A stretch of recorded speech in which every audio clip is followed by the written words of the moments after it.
ಕಳೆದ 6 ವರ್ಷಗಳಿಂದ ತಾತ್ಕಾಲಿಕ ನೆಲೆಯಲ್ಲಿ ಅಕ್ರಮವಾಗಿ ಮುಂದುವರಿಯುತ್ತಿರುವ ಸುರತ್ಕಲ್ ಎನ್ಐಟಿಕೆ ಟೋಲ್ ಕೇಂದ್ರವನ್ನು ತೆರವುಗೊಳಿಸುವ ಹೆದ್ದಾರಿ ಪ್ರಾಧಿಕಾರದ 2018ರ ತೀರ್ಮಾನವನ್ನು ತಕ್ಷಣ ಜಾರಿಗೊಳಿಸಲು ಮುಂದಾಗುವಂತೆ ಸಂಸದರು, ಶಾಸಕರು ಸಹಿತ ಸ್ಥಳೀಯ ಜನಪ್ರತಿನಿಧಿಗಳನ್ನು ಟೋಲ್ಗೇಟ್ ವಿರೋಧಿ ಹೋರಾಟ ಸಮಿತಿ ಆಗ್ರಹಿಸಿದೆ.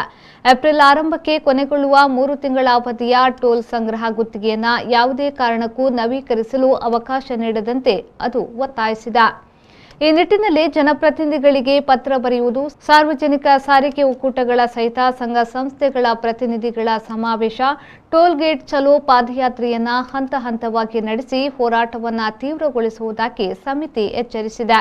ಸಭೆಯ ಅಧ್ಯಕ್ಷತೆಯನ್ನ ಹೋರಾಟ ಸಮಿತಿಯ ಸಹ ಸಂಚಾಲಕರಾದ ಉದ್ಯಮಿ ವೈ ರಾಘವೇಂದ್ರ ರಾವ್ ಅವರು ವಹಿಸಿದ್ರು.